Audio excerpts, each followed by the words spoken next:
আসসালামু আলাইকুম। তো আজকের ভিডিওতে এমন একটা লেন্সের কথা বলবো, যেটাকে তেমন কেউ পাত্তাই দেয় না। ইভেন আমি নিজেও এটাকে পাত্তা দিতাম না। বাট দেখেন এখন সেই লেন্সটা দিয়ে আমার ভিডিও করা লাগতেছে প্রত্যেকদিন। আমি কথা বলছি 18-55 মিলিমিটারের কিট লেন্স নিয়ে। এই লেন্সটা সাধারণত ক্যামেরার সাথেই দিয়ে থাকে। যখন আমরা ক্যামেরা কিনি, ওইটার সাথে এই লেন্সটা অ্যাটাচ থাকে। আপনি চাইলে কেনার সময় শুধুমাত্র বডিটাও নিতে পারেন, তাহলে কিছু টাকা কম পড়বে। আর এটার পরিবর্তে ম্যাক্সিমাম মানুষই 50mm প্রাইম লেন্সটা নেয় ফটোগ্রাফি করার জন্য। কিন্তু এই লেন্সটার কিছু বিশেষ কাজের ক্ষেত্র আছে যেটা অন্য কোনো লেন্স এই দামে সার্ভ করতে পারবে না। তো আমরা সেইটা নিয়ে কথা বলবো।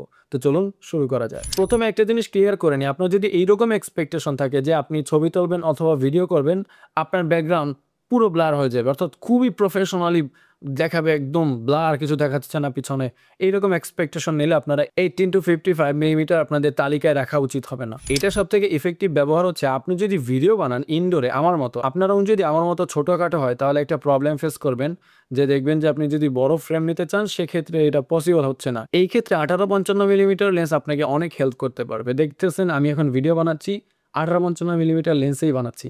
এখানে আমরা একটা বিশাল ওয়াইড রেঞ্জ পাচ্ছি। একটা 50mm লেন্স আছে আমার, ওইটা যদি এখানে দিতাম তাহলে আমার ধরেন যে ওই মাথায় গিয়ে ভিডিও বানানো লাগতো, তারপরে আমি একটা ক্রপ ফ্রেম পাইতাম। এত সুন্দর ফ্রেম এক্সপেক্ট করতে পারতাম না। দ্বিতীয় একটা ব্যাপার, আপনাদের যদি কোনো অনুষ্ঠান হয়, ধরেন একটা বিয়ে হলো অথবা যে কোনো ইভেন্ট হলো যেখানে আপনার ছবি তুলতে হবে, আপনি যদি এখানে 18-55 মিলিমিটার নিয়ে ছবি তুলেন, আপনি মোটামুটি সব কিছুই কভার করতে পারবেন।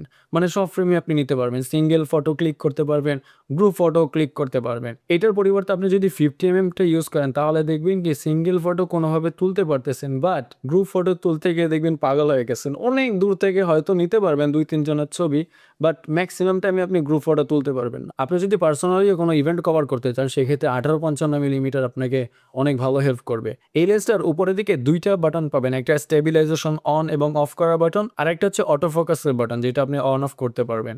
সো আপনি স্টেবিলাইজেশনের বাটনটা যখন অন করবেন, তখন আপনি হ্যান্ডহেল্ড ভিডিও করতে পারবেন, অর্থাৎ আপনি ক্যামেরা হাতে নিয়ে মোটামুটি স্টেবল ভিডিও পাবেন, যেটা কিনা 50mm নেই। আমি বারবার বলতেছি কারণ আমার কাছে এই দুইটা লেন্স আছে, আমি অনেক দিন যাবত ইউজ করতেছি।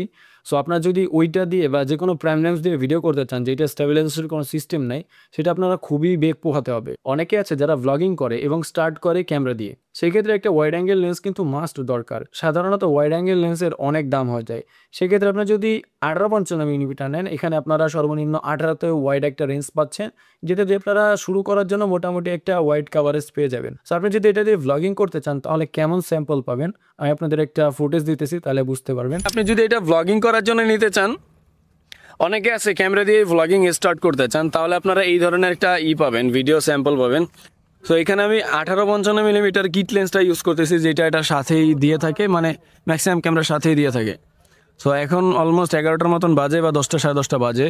সো লাইট অনেক হার্শ পড়তেছে, আমার পেছনের লাইট আপনারা এখন বুঝতে পারতেছেন এটার কেমন আউটপুট দিতেছে। আর এখন আমি হচ্ছে ক্যামেরার লাইটের অপোজিটে আসছি, এখন আপনারা এটার ভিডিও কোয়ালিটি সম্পর্কে একটা প্রপার ধারণা পাচ্ছেন। সো এই তো আশা করি আপনাদের মোটামুটি একটা ধারণা হয়ে গিয়েছে যে 18-55 মিলিমিটার লেন্সটা ইউজলেস না, এটা ভালোই কাজের। অনেক সময় এমন হয়ে যায় যে আপনার এই লেন্সটাই দরকার। সো আপনারা আশা করি একটা প্রপার ধারণা পেয়েছেন। সো ইনশাল্লাহ দেখা হবে নেক্সট কোনো ভিডিওতে আবার আপনাদের সাথে। সালামু আলাইকুম, টাটা।